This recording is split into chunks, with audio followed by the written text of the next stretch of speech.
Greetings to you. You are with us and we are with you, and you are here because you know that things are different. And you know that every time you feel as if you have an understanding about how these children are operating, it changes again. Agree? So this is one of the key concepts that we need to begin with on this day, is the fluidity of the type of consciousness that you're working with these younger children. It is very difficult to even come up with structures and frameworks that you can maintain or that you can be very confident that will have longevity, because they are moving as the vibrational frequency of the planet is moving. And therefore, what you approach them with on this day will need to be varied to what you approach them with moving forward. So this day we're going to give you some foundations about why that is, but we're also going to give you an understanding and the confidence to be able to approach them where they are. It's very difficult to invite these new children in to the frameworks that are already here, because indeed they are not designed to fit the frameworks that are here. They are designed to create the new ones.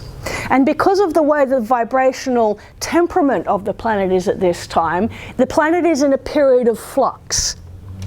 So there is rapid change all of the time, and it's not actually the time in which children are really becoming embedded into system. We want to help you to understand that it is difficult even to have children be enthusiastic about engaging at this time, particularly for long periods of time. And that is because there is an awareness within them that the vibrational frequencies are moving so rapidly, it is not the time to actually come in and start creating. It is exactly the same as if you were going to go and dip your feet into the ocean when there's a huge tide that's happening.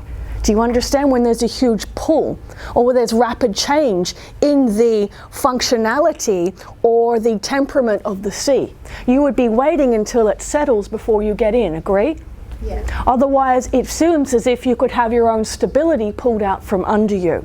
And this is exactly what it is for these children. They know intrinsically and intuitively that there is such a huge change that is occurring on the planet that now is not the time to really engage. Can you understand it? Yeah. So you will find that many of you with young children who have very varying levels of attention and varying levels of interest may show some signs of engagement, may show some signs of enthusiasm, and then not be interested again. So in expecting children to have longevity in their interests or any sense of commitment with their attention and engagement is futile, because they know that it will change again. Can you see it? Yeah. So important to understand that this is the time to guide them to be observers and witnesses. It is not a time to encourage them to really participate and excel, because the conditions are going to keep changing. We say unto you that within the next 7 to 15 years, that type of variation in the planet's temperament and vibrational frequency will begin to level off. So in the next 7 to 15 years is when many of these young children will suddenly start to seem a little bit more present to you, seem a little bit more engaged to you, and actually want to dive in and be creative and be constructive. Because one of the key things that you find about the way in which you view validity within human race and you view the participation for humanity is that if you can go in and construct something of benefit to others, then you are being effective. Would you agree? It's about construction. And there are many that would say that those that create legacy on this planet and those that create great benefits of change for humanity, like you would like all of your children to be involved with, they are the ones that have constructed things. So there will be a period of construction for these young ones, but you're really looking at 7 to 15 years yet. And we will be very clear about this, because now is the period of time where they're just immersing themselves in the multidimensional nature of life here. And that is to say that they're very interested in tasting a lot of different things. They want to have an intensified overview of what it is to be human before they dip their toes in and begin to construct. Necessarily it is the case that moving forward for the next 7 to 15 years, that what is constructed needs to be accessible and viable for all of humanity. Therefore, you will find that the sciences and the arts and the social constructs that begin to be developed by this younger generation are all about accessibility for all of humanity. And if they're going to construct and design frameworks for the accessibility of all of humanity, they need to have intensified experience of humanity first. So this is where your view of social media, for example, your view of film, your view of any kind of internet-based information system, rather than have it alarm you, be aware that children on the planet at this time, many of them are here specifically, and specifically drawn to and are interested in accessing these information systems so that they can have an intensified, varied human experience. If you think about how young ones can access so much view, so many facets of life through these devices and through this type of information system, you can see that they are experiencing and viewing and observing so much more than what was possible in your own childhoods. Agree? Mm-hmm. And while there are aspects of this that concern and alarm you, it's also worthy to realize that these children have arrived on the planet specifically at this time because this kind of information accessibility is here. What it means is that they have the kind of sense of totality that it would normally require quite a long period of human life to experience. Do you understand? Yeah. What you do find interesting about children, and we're going to move into this now. First of all, we will ask if there are any questions about what we have just mentioned. Yes? So should we just let them, play on these internet? Because, I try not to let them go on it so much. So what would you suggest?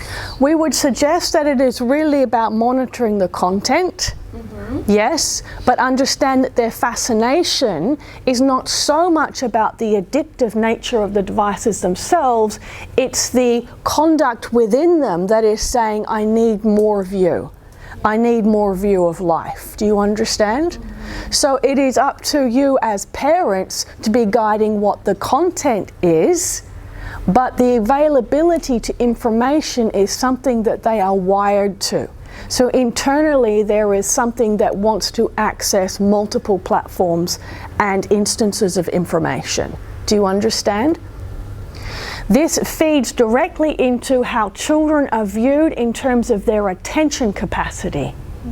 Because the attention capacity you may view in these younger children is very difficult for them to maintain something. Agree? They move from this to this to this to this. And we have observed and heard many human parents become confused when it comes to attention. They're either worried that children don't have enough attention to be able to sustain on something in particular, or they become concerned because children are so focused on something. Can you see it? It's important to recognize that the consciousness within your children intrinsically knows what it wants to engage with. And we will also say unto you that there are many instances where the energetic frequency of the child is engaged on something for a prolonged period, perhaps of a content that you would not approve of, that they are actually bringing their vibrational frequency to that situation. Do you understand? Do not underestimate the power of your children. Rebecca, is it imperative that you give the children a smorgasbord of life experiences for them to function effectively in the future. Yes, and we will say they will demand it. Because it's not really a case of protectionism here. What you're finding is that it's getting harder and harder to protect children within this current society. Agree? Mm-hmm. And yet, the consciousness within them is demanding more. It is the fear within the past experiences of humanity that says if children are exposed to more experience, they will become damaged or they will become affected. And what we say to you is the more they are exposed to the totality of life, the more they will see the unification within it. It is very important to understand that many children do not receive information in the same way that adult humans do. Do not underestimate that the DNA coding and construction of children in the last 15 to 18 years that have arrived on the planet do not have the same encoding of emotional history that the current adults on the planet do, which means they don't have the same level of storage of reference for what something means. Which means that children, if they're exposed to something, it will not for example, on your media, it will not necessarily trigger within them the kind of pain and trauma that you have within your own coding. We will give you an example. If a child is to watch something about war, it will not necessarily trigger within them the same inherited genetic trauma that it would trigger within you. Do you understand? Yeah. Because children that have been born in the last 15 to 18 years do not necessarily have the inherited genetic memory that most of you do. And so it is seemingly less traumatic to them at an emotional level, and they are able to view something more objectively. Does it make sense to you? Yeah. So we are not advocating that you do not monitor what your children are observing. What we ask you to consider is that they respond and absorb information differently to you. Can you see it? And that is why many of you would notice that certain children in your lives are quite indifferent to things. Indifferent sometimes to violence. Indifferent sometimes to injustice. Indifferent sometimes to all sorts of social situations that are considered to be unethical or inappropriate because they don't have that emotional history within them that triggers the trauma of that event. So they are much more observational. Do you understand? Some would say they could be a little bit clinical. And that's not all of these new children, but that is a large proportion of them. There is a proportion of the new children that come in that are hypersensitive to human experience, hypersensitive to what they view. And these are the ones that you can start to assist them with understanding what emotional response is. And that's why we're going to move shortly into emotional response. But we say unto you that a large proportion of the children on the planet at this time do not have the emotional memory within their coding, therefore they can appear to be either apathetic or indifferent. There are many of these who have been labelled as sitting on the autistic spectrum, do you understand? Because they seem indifferent. Is there a question about this before we move on? No? Very well. Let us move on to emotion. Is there anything that you would like to add to this? No, it's beautiful actually. I was going to bring up the hypersensitivity as well, so we're on the same. The hypersensitivity. This is where we want to come into emotions. Now, as we have already introduced to you, emotions are quite often not a response in the moment, but a response from what is stored within your senses, what is stored within your history, what is stored within the cellular memory of your bodies. This is how human adults experience emotion. If there is no memory for an emotion, you don't know how to respond in a situation. That is why quite often you have delayed emotional response, especially with trauma. Do you understand? Because if you haven't experienced before, you don't actually know how to respond, and it's not until later that there is a response. So, if you have in your own emotional history or in your genetic history experience with an event, and then you experience that in your own life, you have the memory of how to respond. And so you do. But there are many children that are being born onto the planet now that have no history with emotion. They have no history with emotion, so they don't really know how to respond. Again, we're talking about two different groups of new children, because there are the ones that seem indifferent and there are the ones that are hypersensitive, yes? So first we will address those who seem indifferent.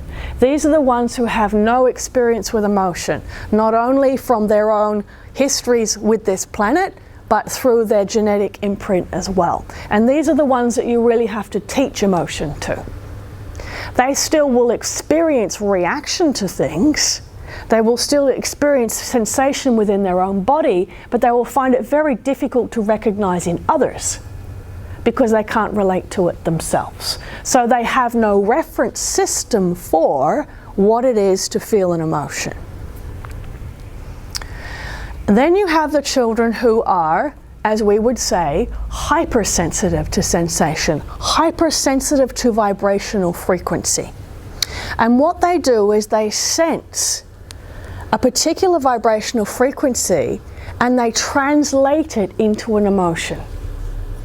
Because they don't know or don't have the tools for translating what they can sense vibrationally, the only way that they can translate it for themselves is through emotion.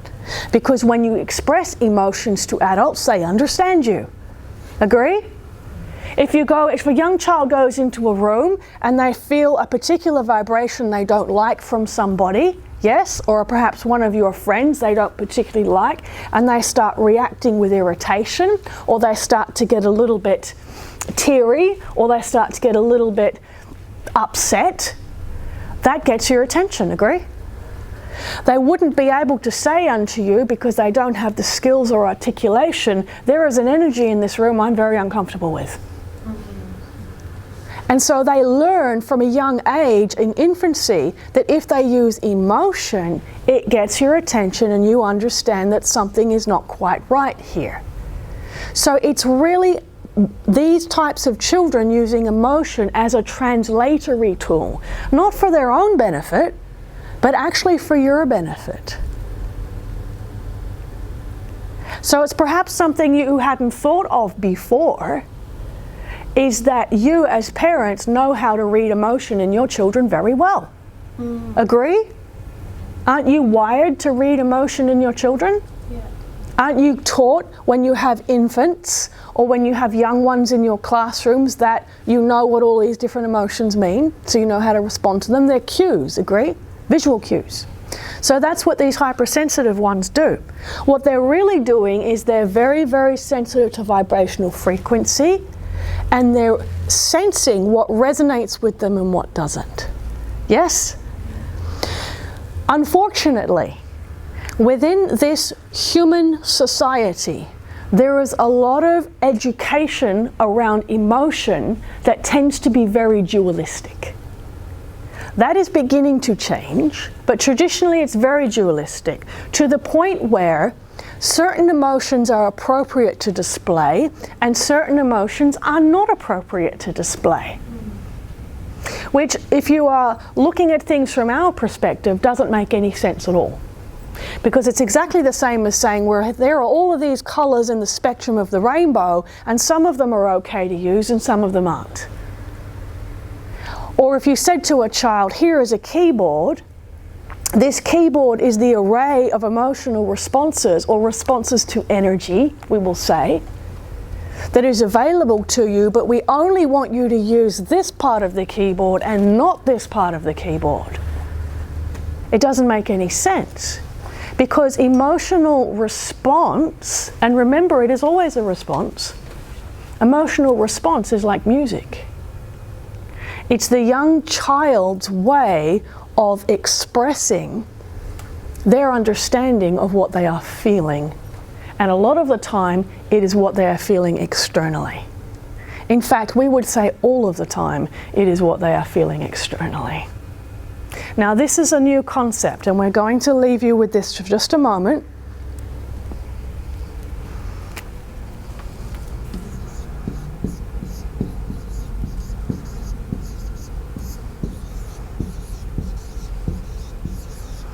Because this is in direct opposition to what most humans are taught about emotion. Because most humans are taught that emotion is all about what's going on in here. And if you've got an emotion going on in here, you need to adjust what's happening in here. Agree? Mm-hmm.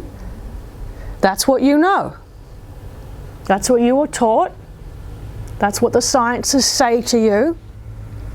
Even in terms of your genetic sciences, at this time on this planet, will say to you that emotion is stored in the DNA. The knowledge and memory of emotion is stored in your DNA, but we say unto you, it's always going to be a response to what's happening externally. A response to how you are sensing what is happening. Now, there are those that would say, well, it's intrinsically related with the thought. Because if you have a thought going on, that can trigger the emotion. We say unto you, in these young ones, they are sensing vibrational frequency.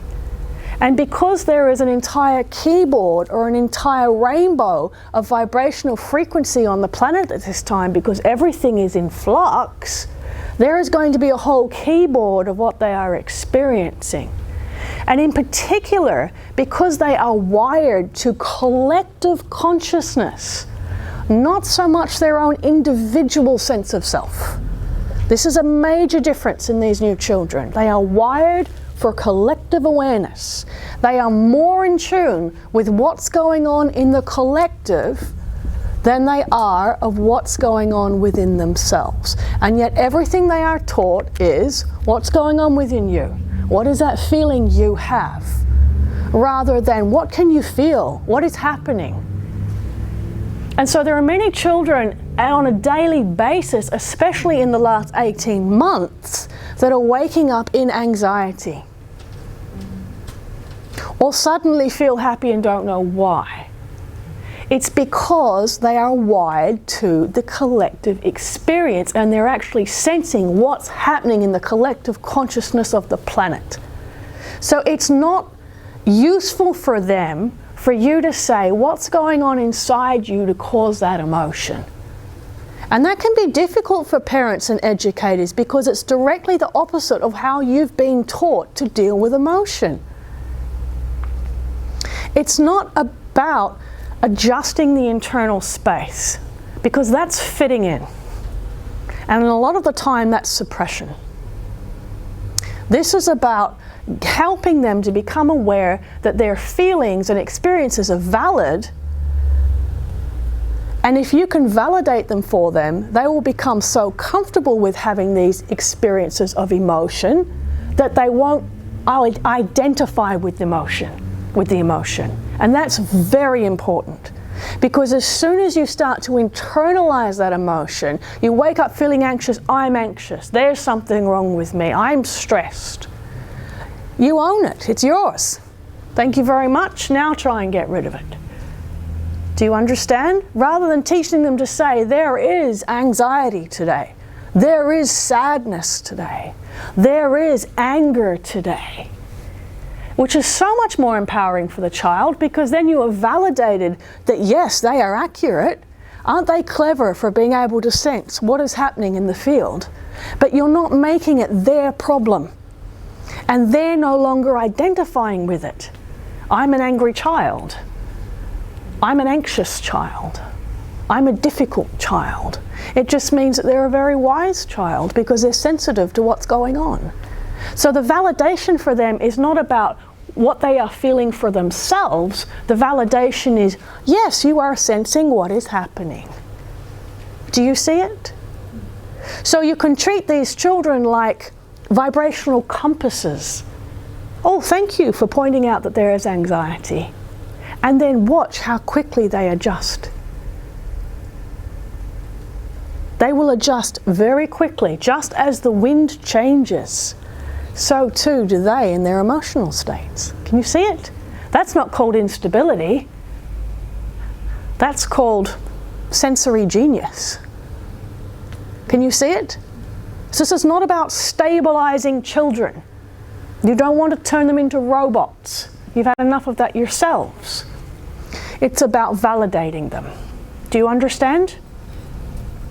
And the entire keyboard, the entire spectrum of color is part of their repertoire, because you're here on a planet where the entire experience is available.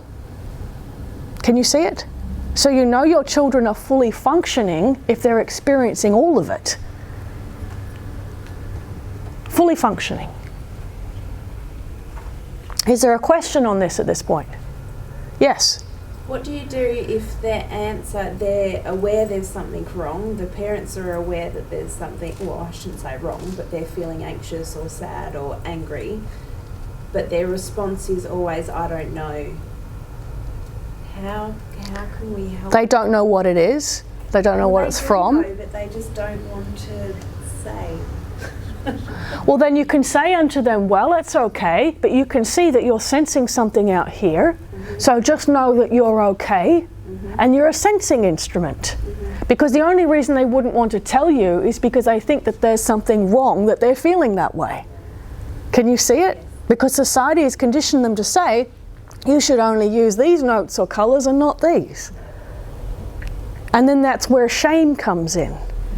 Yes? Especially for the males, because you're not supposed to feel these things. You're not supposed to feel collective grief or sadness or loss. You're supposed to be stoic. Can you see? Yes? I was just having thought, if you validated the experience that the child is having as something that is part of the collective consciousness, but they are still holding that and carrying that and feeling that and are unable to let that go because it's something that, you know, they've connected with.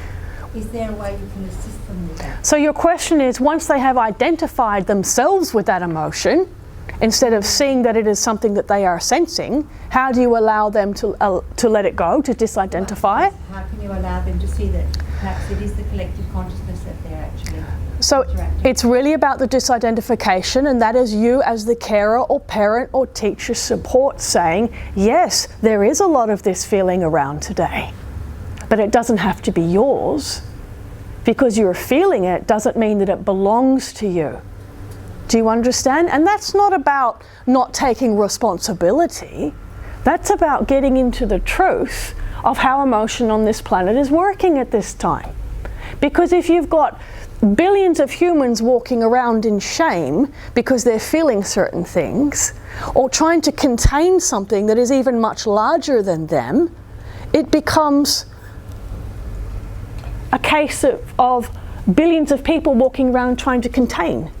And what we want at this time is we want these children to express. But we don't want them to express what they're sensing necessarily. We want them to express the light and the consciousness that they've come to bring at this time. So this is about teaching them to distinguish between what they can feel and what they feel like. That's the distinction. And so, for example, with this one's child, they say, well, we can see that there's a lot of anger here, and you're overwhelmed by the anger, but can you remember what you feel like? What do you feel like in there? And then the young one will say, well, I can't feel any of it because there's so much anger. And then this one is going to assist with this very shortly on how to get the children back into the state where they can feel themselves again and distinguish between where they are and where that feeling is. Do you understand? Yes. I was just going to ask, how do I communicate that with my eldest child? She's 18, but she's feeling anxious at the moment. So how do I get her to see that it's not her? With this one, she doesn't actually know what it feels like to feel like her. Not since about the age of 7. So this is about introducing her through your own skills and awarenesses into the feeling state of what it feels like to feel her. Do you understand? So what you do to remember that you're there, where am I in this? Where am I in this? These are the sorts of experiences you could be offering them. Yes? How do you explain the collective consciousness to small children? We would suggest to you that you always tell them there's a difference between what you can feel and what you feel like. Where are you in that? Do you understand? Yeah. The difference between sensing and internal state. Because the internal state and the consciousness that you are, and the internal state and the consciousness that the children are, never really changes. It's just that it becomes overwhelmed with the external sense of life. Yeah. Yes? Yes. Are these things that they're feeling from outside, can they express not as emotion but a physical thing like a tummy ache? It can if they start to internalize it. If they start to identify with the emotion, then it becomes a physical experience. Because what happens is that the cells take on that sensation of vibrational frequency and then they start to create with it. Do you understand? But it's just as easy to release it, just as easy. And that's really about, can I remember what I feel like? It can be like that. Children can shift very, very quickly. So you understand that emotions, it's very much about understanding where their emotion is coming from. And it's useful for you in helping children to say, well, you're sensing something and you're making it yours. If you don't like that feeling, you can observe it, you can know it's there, but remember where you are. Because children are their own canvas. They can choose what colours they want to paint on there. Because they choose to paint with black colour, it doesn't mean they are black. Or if they choose to paint with brown, it doesn't mean they are brown. They are the canvas. They're having an experience with that particular frequency. But they can always choose not to have an experience with it. This is about choice. And this is what is unique about this generation coming through. This is the first generation on this planet for 300,000 years that does not have the same predisposition to genetic, emotional history and memory that the rest of humanity has had. And that means they actually have an easier time and a real sense of freedom and choice in deciding what they want to experience. Because they don't have the predisposition of emotional coding to tell them this is how you are emotionally. So there's no more, your mother was depressed and therefore you're going to be depressed. It's different. And that's why it's critical to be able to teach them that they have choice. Do they want an experience with that energy or not? Yes? Yeah. How do you do that when they're very stubborn and say, but I just am? We cannot hear your question. How can you explain that they do have choice when they're very stubborn and completely insist that they are what they say or think? They need to have an experience of what they feel like. They are in resistance. They are in resistance to you. Yes, I know. They are in resistance to you. So you can't be the one to tell them. No. But they will listen to somebody else. And you can be very creative in how you do that.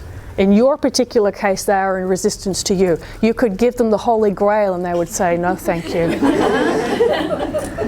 Yes. Do you understand? I don't trust it because it's come from you. Yep. And it's not that they don't trust you, They believe that you are giving them advice so that they are easier for you to manage. Can you see it? And they don't want you to manage them. They want to be free. So you give them the advice and say, here are the keys to your freedom. Yes? And are the children acting out on the parents' emotions as well? Of course, of course. So they've got the collective as well as Of course, whoever's in their environment. How many of you come home and you feel a little bit of angst from your day and your children are particularly challenging? Yes? Or those of you who are educators and not having a good time in your personal life and your children are particularly difficult. Because why? Because they're sensing their external environment and they are expressing it. Because they haven't been taught how to distinguish between their senses and what they feel like. You have been taught that you are your senses. Yes? You must be very confused. How many of you think you are stable? Do you see? How can you be taught that you are your senses? Your senses change all the time. Like the wind changes. You are not your senses. They are tools to help you determine what's happening in your environment. They are not who you are. Who you are is the most stable aspect in your life. Your consciousness never changes. It is so stable. It is only your sense of self that changes because you identify with your senses. Can you see it? Nonsensical. Yes. So would it be beneficial for even for us parents to try and do the same thing? Yes. And kind of do exactly what you're saying. Of course. Need to be taught. Yes. Because why? Because not only will it help you to understand them more, you will actually start to realize that you can change the energy of your home by distinguishing between what you are sensing and where you are. Because as soon as you get back to, oh, here I am, that's what I feel like, whole environment changes. Yes? So you could almost say that you're experiencing anger due to from the collective to your children to explain why they're feeling angry because you're feeling angry. Of course. Yeah, something like that. And it removes judgment. Yes? Yeah. And it removes condemnation and guilt. So that if you come home and you start yelling at your children like this one often does, you can understand that it's really because, well, there's something that's going on in the environment, and if this one would just stop for a moment and understand that it has nothing to do with their present situation, they don't have to look to attribute that anger to something. Because that's what you do. You sense the anger in the collective field, you look for something around you to attribute that anger to. Aha! Like this one does. These dishes haven't been put away. That's why I'm angry. And then the poor husband gets it. Do you understand? Whereas the anger isn't got nothing to do with the dishes. It's got to do with what's happening in the collective field. Do you understand? And if this one was aware in that moment,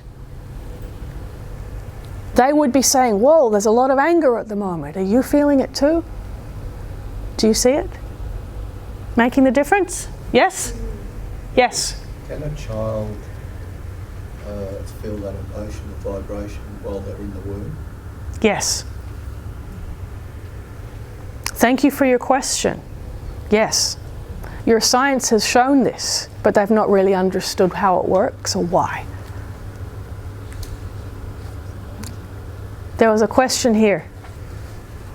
Just going back to the child having the awareness that they've picked up on the energy within the room and it's an uncomfortable energy for them, is there any value in actually speaking to the child about the fact that to actually explain you can just let this go, you can allow this just to be? So is there any point, or is it simply a matter of you need to go back into yourself and find yourself? Because I'm thinking that for some children that would be difficult. There are exercises that can be tried. This one is going to be assisting with that. One of the simplest ones we recommend is teaching the child to exhale. Get rid of that. Now where are you? Yes? You're going to be elaborating on this? Thank you. Very well. Yes? I jumped off social media recently because I was getting overwhelmed by the amount of negativity generally in the world, and then that feeling of like helplessness. Is that something that Absolutely. is better for, given that the kids are vibing off the collective energy, is it better for them to see that so they can understand where it's coming from? If they understand what it is, they have the choice then. Do you see? They don't have to become a part of it. They don't have to become immersed in it where it becomes them. Because this is what often happens with the collective field with your social media, is you start to sense it and then you identify with it. Yes? So in teaching the children the difference between this is what I can sense, can I still feel myself in this, enables them to be able to observe it and still use it if they wish without participating in the collective emotion of it. It's all about if you can observe it and disidentify with it. Do you understand? Yes. Very well. Yes. Question. If we backtrack a little bit, how you mentioned kids were finding it very hard to stay focused on one particular thing. Yes. My oldest son is quite severe in him, and I understand this now after listening to you a little bit, and I'm very patient with him, but he's saying it very frustrated with himself because he's becoming more and more aware of how forgetful he is, and it's starting to affect him at school. So I'm just wondering, I'm sure there's plenty of other kids, how to deal. He's feeling frustrated because people are starting to say things to him. And he's becoming aware that he's different to the others, and that is being interpreted as he's failing.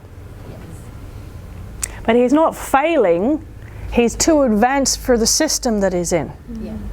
And he has an incredible ability to absorb so much information at once. When he is being asked to focus on one thing at a time, they are in essence asking him to shut down 90% of his brain. And he doesn't want to. Because what it means is he's actually having to impede his own speed and slow himself down to be able to focus. Yeah. That's the same as asking an elite athlete to walk very, very slowly so that everybody else can feel as if they're doing well. Would it be fair? No. So we say unto you, he has an exceptionally intelligent mind.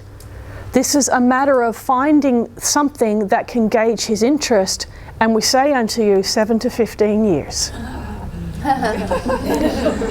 Possibly as few as 5 in his case. So do not concern yourself with his education. He has already surpassed what it is that he needs to learn there. All right, blessed one? And he will win his race. He will win his race.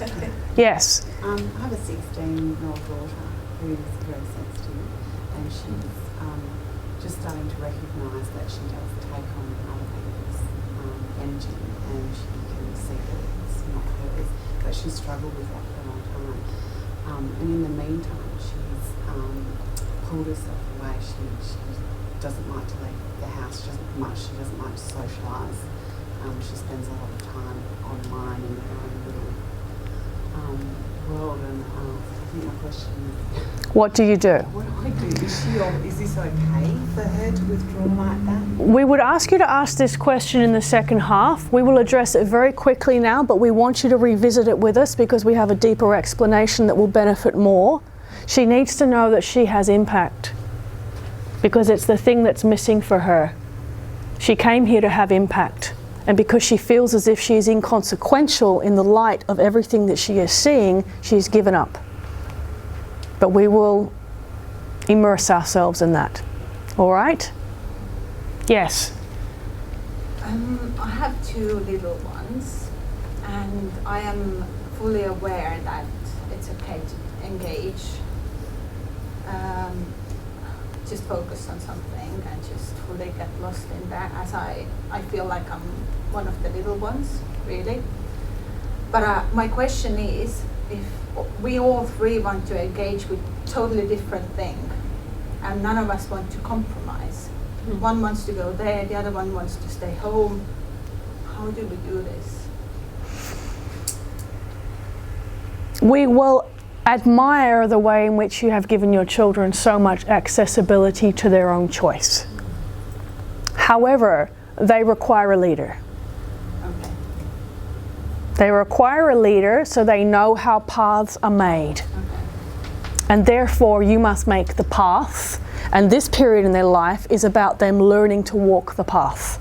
Okay. And then they will have the confidence to create their own. But this is the time for you to be the leader, the mother duck. Yes? You cannot swim behind the little ones and expect them to stay in an orderly fashion. You must be out the front. Yeah, I think I can accept that more now. They need you to show them how to create pathways. That is why they chose you. How do you get beyond of 2 hours of tantrum and to leave the house? To disengage energetically. Not from your core, but from your emotion. Okay, yes. You can be there with them, but not on an emotional level. Do you understand? Yes. Hold the space. Yeah. Yes. I've got a question about the interaction with siblings. Like, I feel like I've got 3 leaders and they just butt heads at every instant that they can. They play well, but then also fight. So there needs to be designated time where each of them has the ability to be the leader. So there is a moment in the week where this one decides what everybody's going to do, and then this one decides what everybody does, and then that one decides, and the rest of it is you decide. They need their time to be leader, but they also need their time to cooperate. Making sense? You have another question for us, which will be answered in the second half. It will benefit many. With regards to the womb, you're saying it's felt in the womb, but you're saying that they're not carrying the emotional imprints as previous. How is it affecting the children then if they've come in with massive trauma and everything in the womb and into that in the first period of life? Massive trauma in the womb. Oh, well, they weren't, but they were feeling it from the mother. They can feel it and sense it, but they still have that predisposition to be able to sense themselves in it, which is different from the previous generations. Yes? So they don't have the immediate tendency to embody as the previous generations did. Is it time?